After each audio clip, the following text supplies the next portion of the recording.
Welcome, everyone, to SkillSharp The Podcast. My name is Brian Wright, and I'm here with my co host and partner.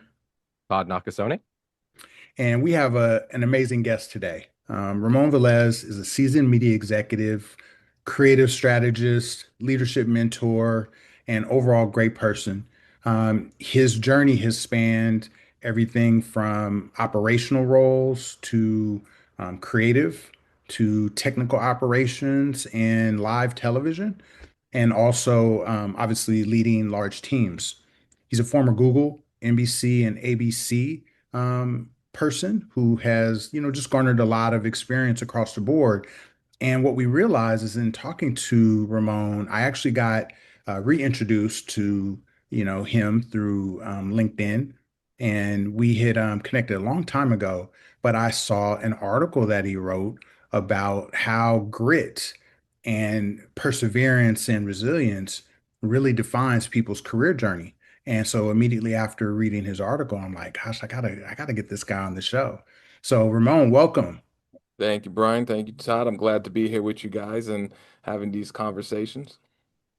Absolutely. I mean, I feel like your background for us redefines what creator is because so many people, and actually in our pre-conversation, we were talking about the divide between generations Yes. and how, we interpret different things.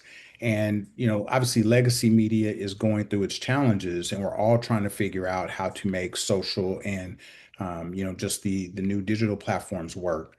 But really, people also kind of segment themselves into certain buckets and like siloed to where they're not um, a creator, they're a technical person, or they're a business person, or they're operations, or what have you.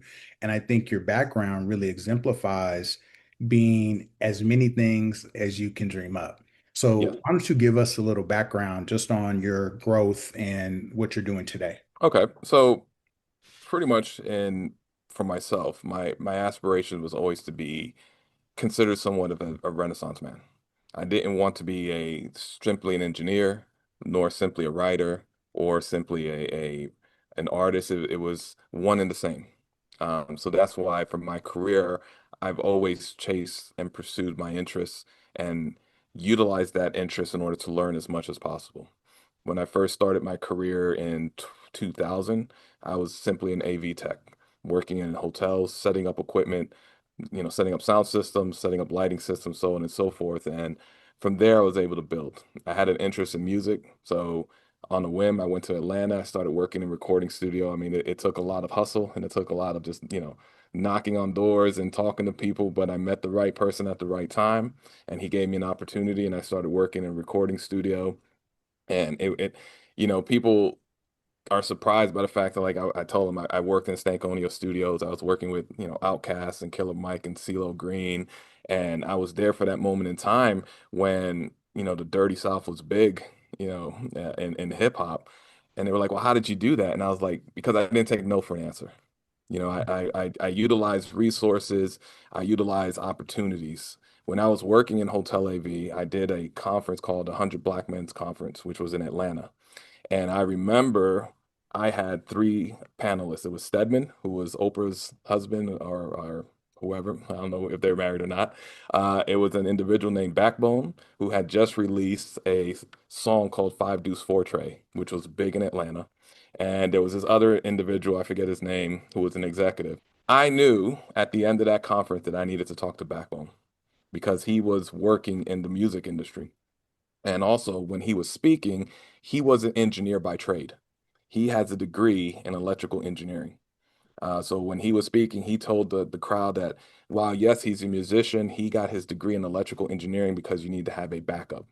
He's like music can last oh so long, but if you have an education, you can pivot. So when the conference was done, I came up to him, I introduced him, I introduced myself to him. I was like, hey, I'm a fan of the song, this, that, and the other. I'm very interested in becoming a recording engineer. Could you possibly point me in the right direction? He simply wrote down a name and a phone number. He said, call John Fry tomorrow. Tell him that I sent you.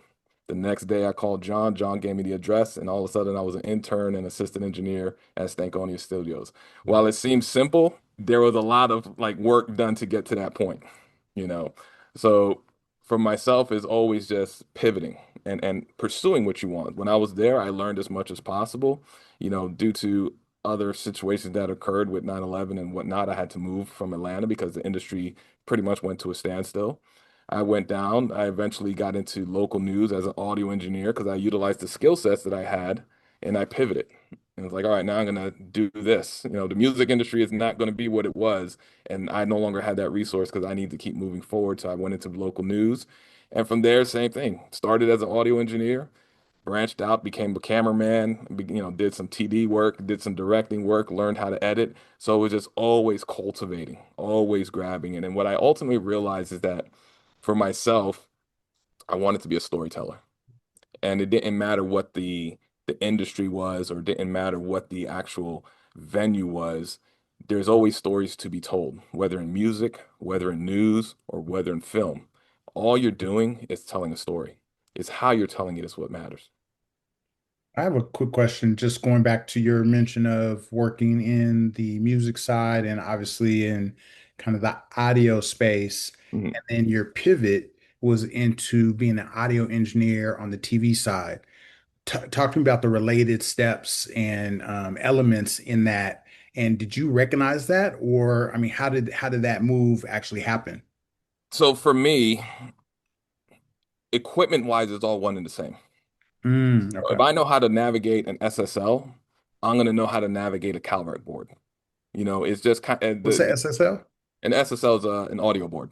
Okay. So Okay. it's a industry standard audio board for the recording industry. Gotcha. Sounds solid state logic. I forget. Anyway, but if I know how to operate an SSL, I would know how to operate a CalRec. I know how to operate a Wheatstone because industry wise, structurally wise, all audio consoles are roughly the same.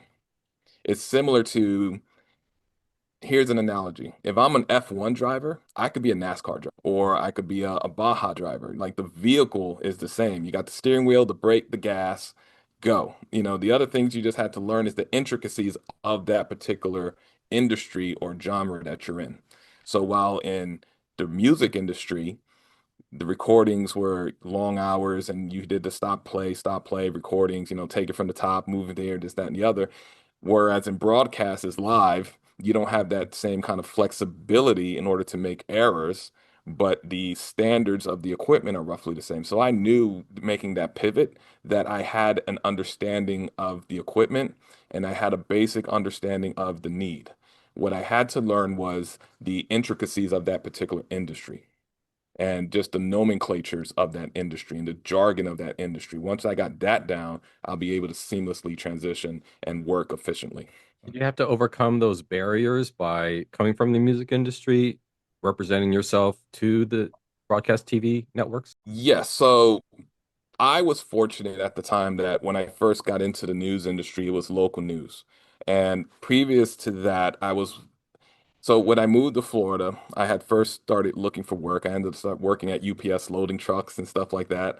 But in addition to that, I was doing church AV because one of the things I've also found is that churches want to get their digital footprint and get into that social media content. So the church at the time was trying to establish their own kind of footprint. So I was working in the AV department or the AV ministry, as they say, of the church.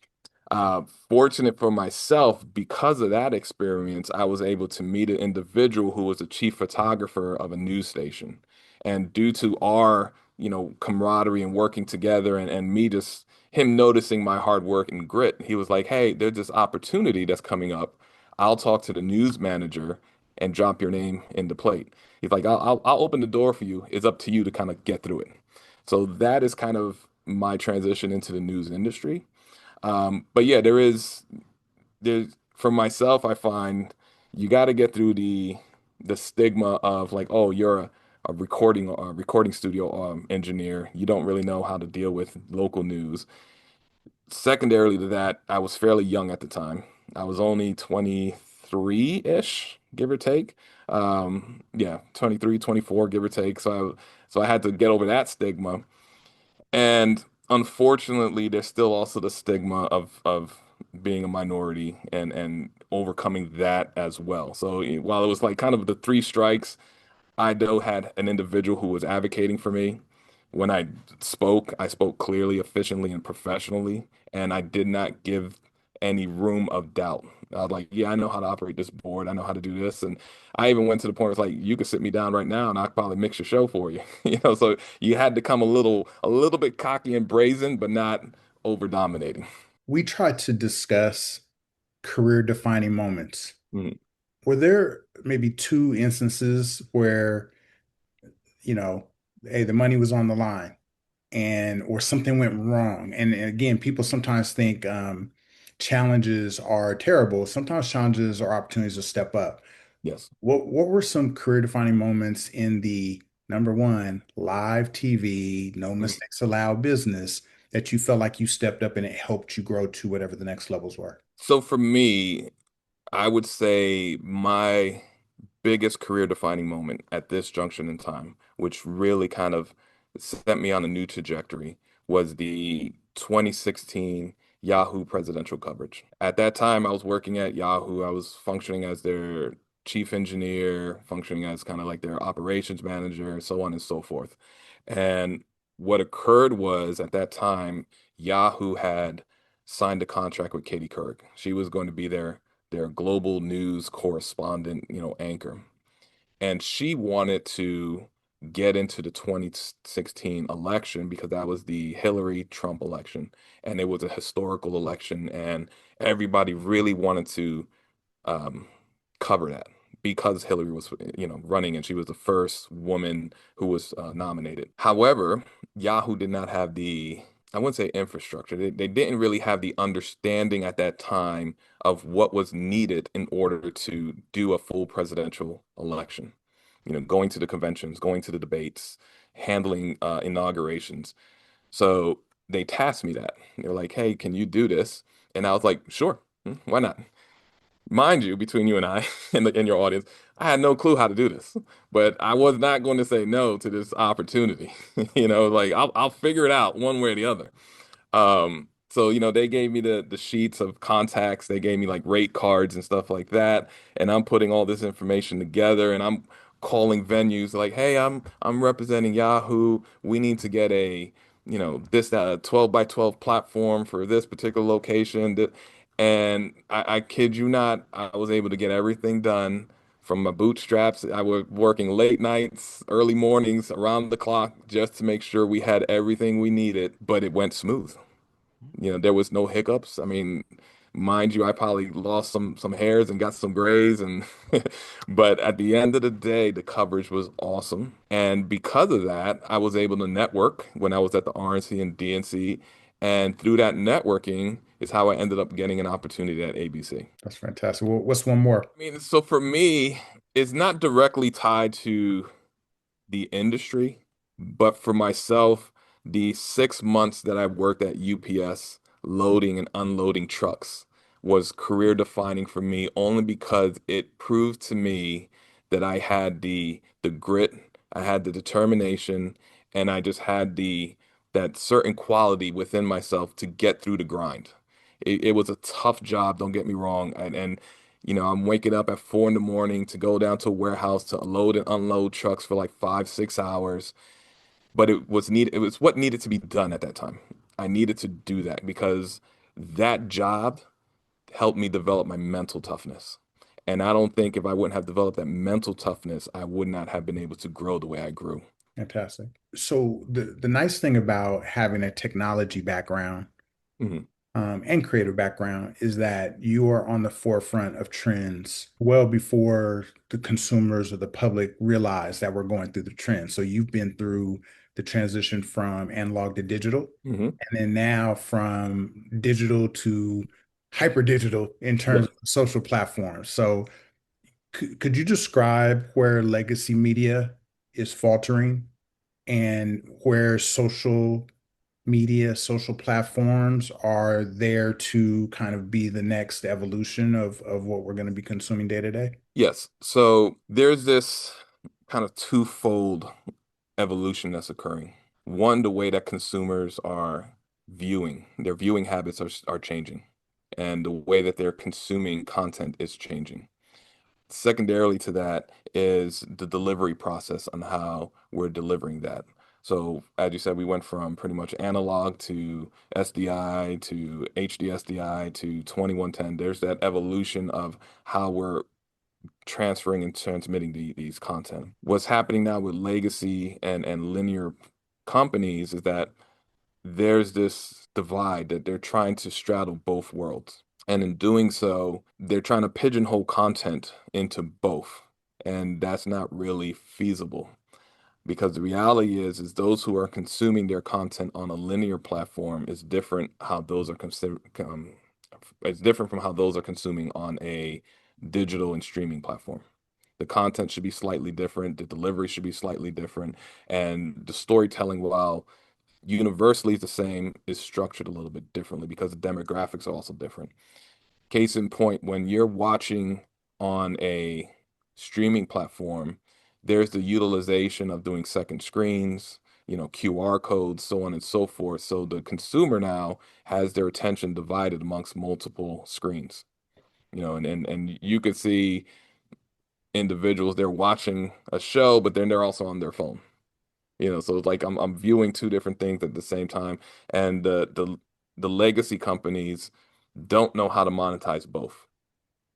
And in that retrospect, whereas you'll see content creators now where they're doing something and they'll push the attention of the viewer towards that second screen. It's like, hey, go to this QR code and you can see this, that I'm promoting this, or go to this for, exclusive content or behind the scenes. And so while they understand that the consumer is also viewing on one platform, they are trying to cater to the second platform as well and pushing towards that. So as we start getting more down the line and developing, we need to understand the consumer habits, and not only that, but how do we tailor to that, or how do we navigate those things in order to get the consumer to go where we want them to go. Is that a big shift for a lot of the broadcast networks, or the mindset?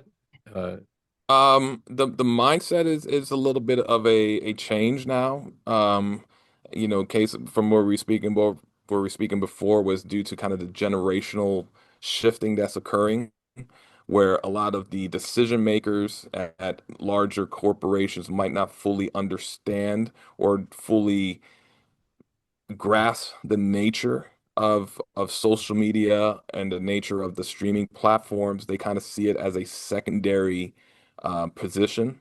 And the reality and it's very similar to when television first started. The similarity is right there. When prior to television, everybody was consuming on the radio. Like that's what was how you got your main content, right?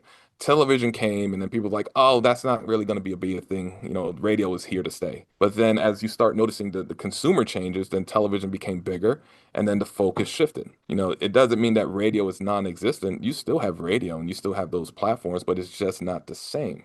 Radio now does the same thing. They feed into the television. You'll get like, hey, watch this show at this time or watch this. So they're feeding into each other.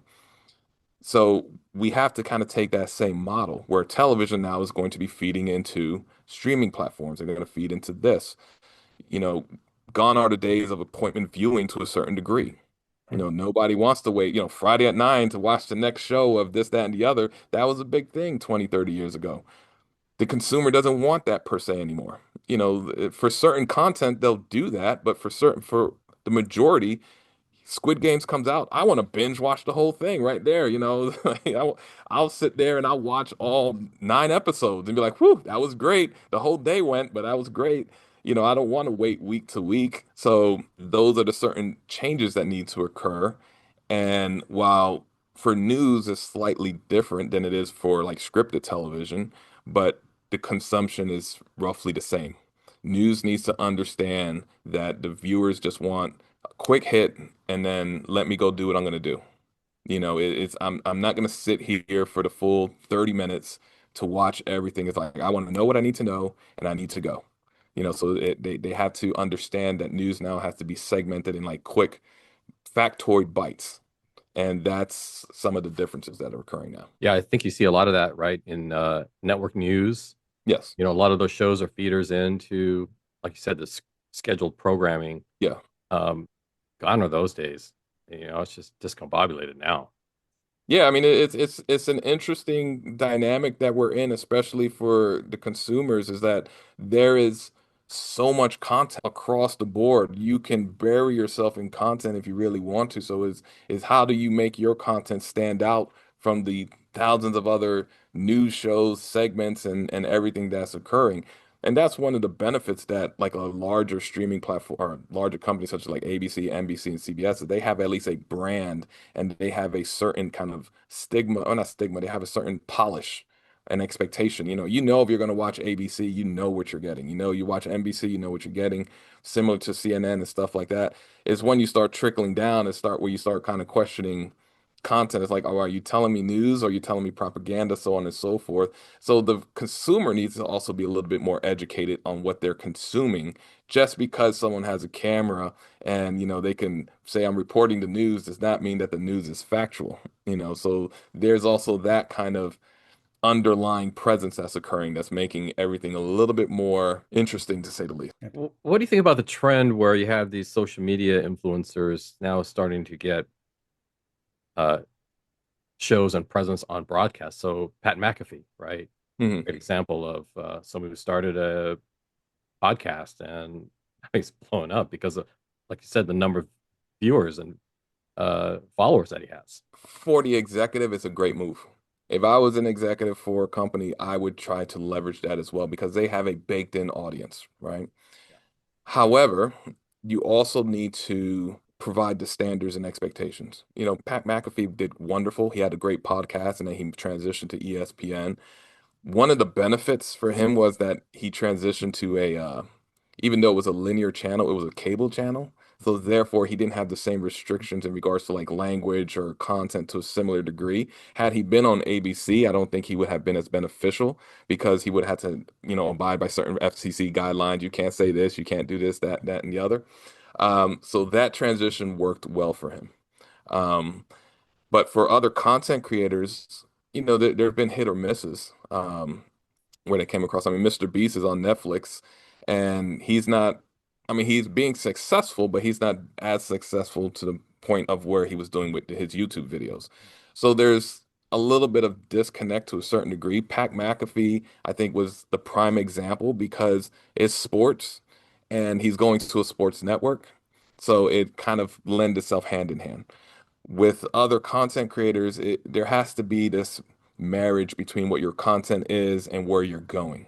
It just can't be like, hey, this person's got 10 million followers, bring them in, we'll figure it out. No, there has to be his culture and his, platform has to match the culture and the platform of where you're going to in order to really truly make it work. Yeah, that's the beauty of social media, right? You don't have to fit into a tiny box Exactly. or a network. Yes. So I love in terms of the questions and the answers that you guys just gave because one, I think a lot of people feel like there's still barriers to entry on this, where I'm not suited for this, or like I said, I'm not coming with the label or requisite background, but really it's wide open for Yeah. anybody to get involved, and it doesn't mean that you again have to be purely a creative.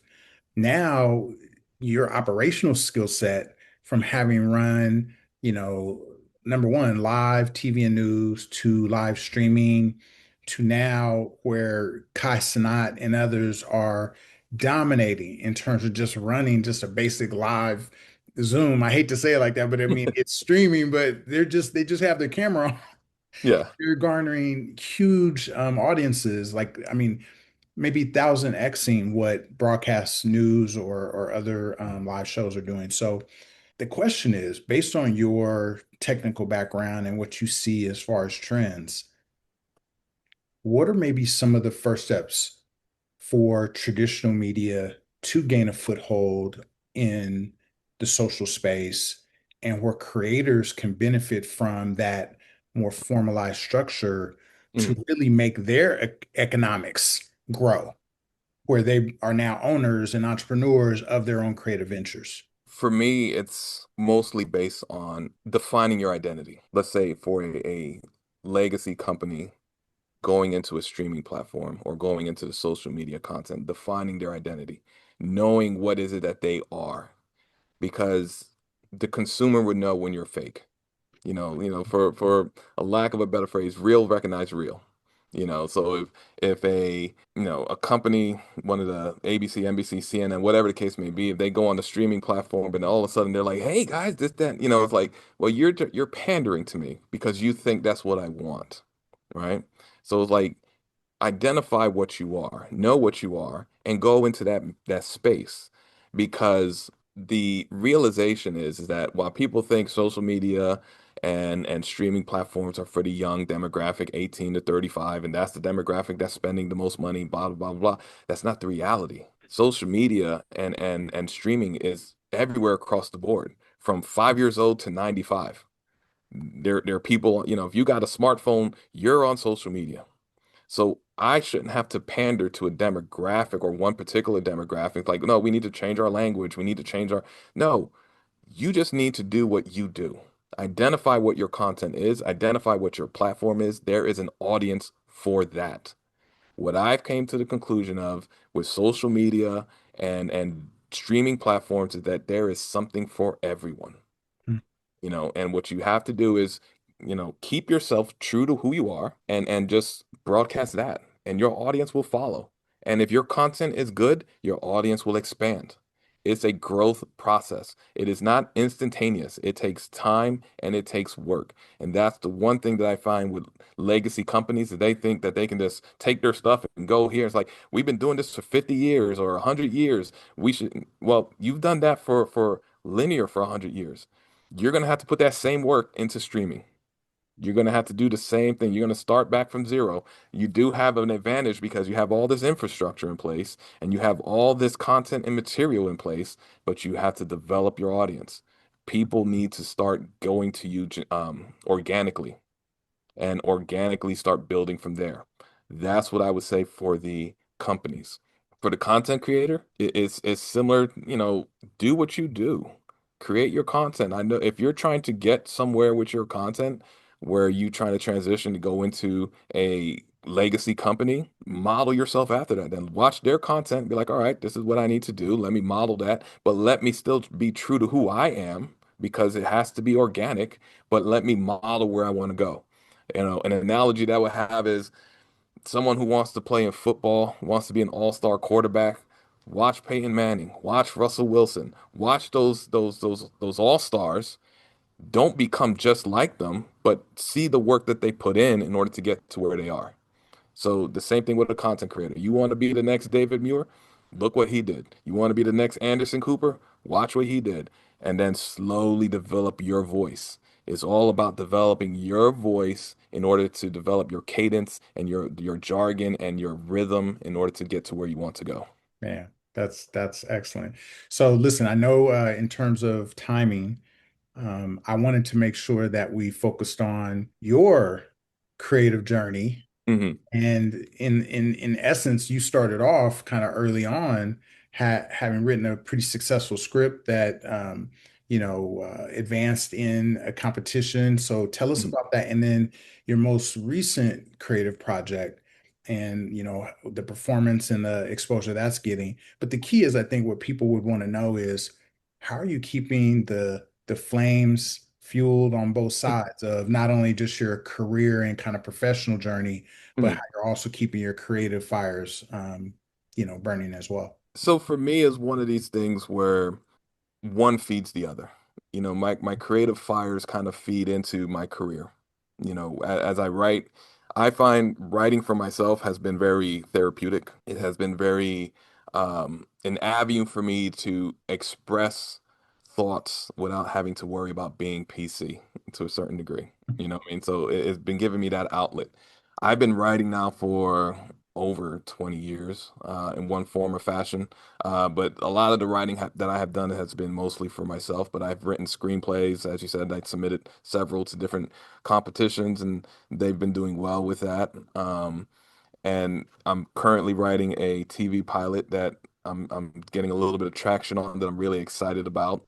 That is loosely based on some of what I've been going through and kind of my personal life in regards to like my children now all going to college and me rising as a teen parent to an executive and kind of telling that story because I feel those stories are important.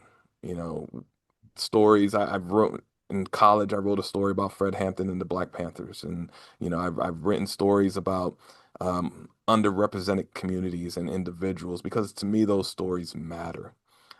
This last piece that I'm writing, which I titled as Empty Nesting, which is about a couple whose children now are in college and they now get to rediscover who they are because the reality was is that they both were teen parents, so they had to focus on their children and didn't have an opportunity for them to explore themselves and their interests. And now that they're in their 40s, they have this opportunity. And what do we do next, right? And while it's a very specific story, is a universal meaning. Everybody at one point in time is going to go through that one form or fashion. If you have kids, eventually your kids are going to move out. And then you're going to be like, oh, what's next? I spent the last 18 or 20 years with this person and they left. And now I'm like by myself at home. And what do I do? So those stories are important because we're in a certain time now where everyone wants diversity, but we don't have diverse stories. And the diverse stories that we have are like ultra specific. They're like, oh, this is what the consumer wants. It's like, no, you can have a universal topic that's specific to, a culture or something. So case in point with the Cosby Show. Everybody like, oh, Cosby was revolutionary.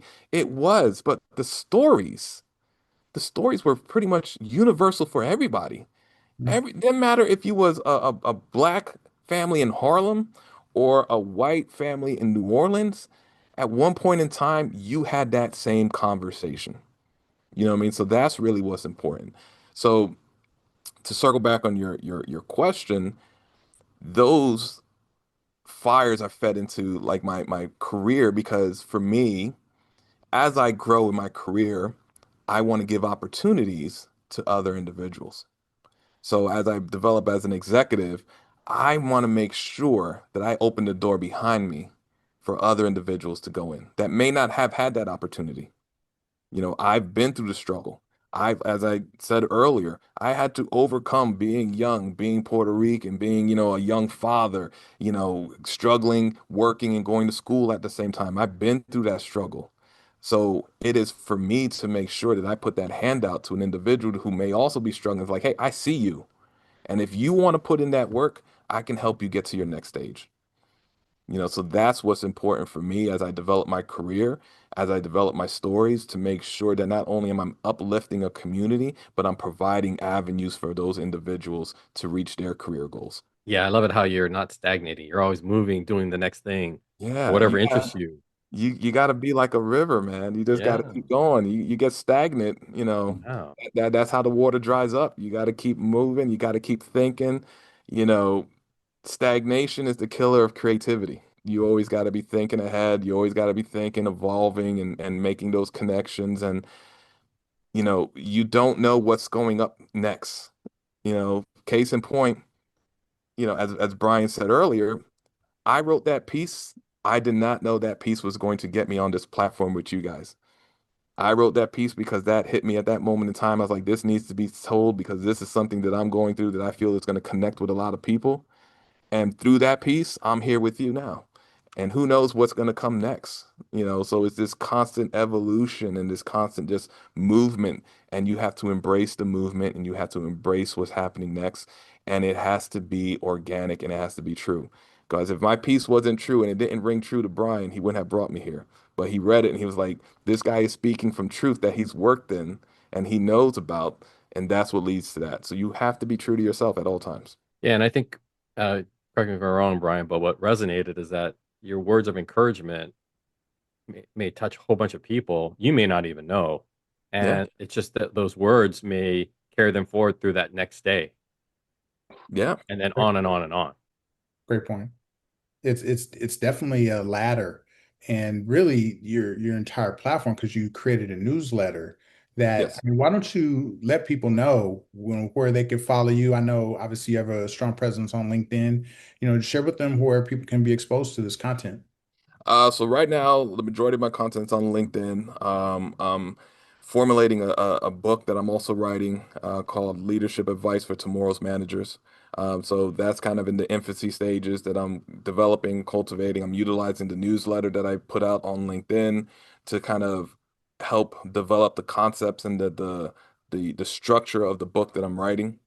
So that's where the majority of everything is right now. Soon I'll be setting up a website for just leadership advice for tomorrow's managers, so they can go to that. But that's still in its infancy stages at this moment, so I don't really have the direct link to it, but soon I will. But yeah, for myself now, especially, a lot of what I'm doing is similar to circling back like a legacy company. I have a lot of content. Now I'm just trying to figure out how to cultivate it and get it out into the social media and the streaming platform. So I kind of consider myself this legacy. I have a lot. I just don't know how to do it. And I'm slowly shaping myself to become a content creator, to become a streaming platform, individual. It's a little foreign to myself because I've been in a lot in the traditional environments, and also being on camera is a fairly new experience for myself. I was always behind the scenes guy, so I'm working on becoming a little bit more media savvy and understanding how to be in front of the camera now. So it's a learning environment for me as well. Ramon, your writing is exceptional. And Thank obviously you. that carries over into your storytelling because it's you. Yeah. So, I mean, kudos on everything that you're doing. And we're excited. I mean, I'm so thankful to have you on. I think you dropped a lot of knowledge that people are going to benefit from, and we look forward to having you on again. Thank you very much, Brian Todd. It was a pleasure to be here with you guys. I'm looking forward to, developing more content, being here with you guys and collaborating with you guys moving forward. It's been exciting, and I truly, truly am thankful for your time. Thanks everybody for tuning in. Please remember to like, subscribe, and hit the notification button. And always remember to stay sharp.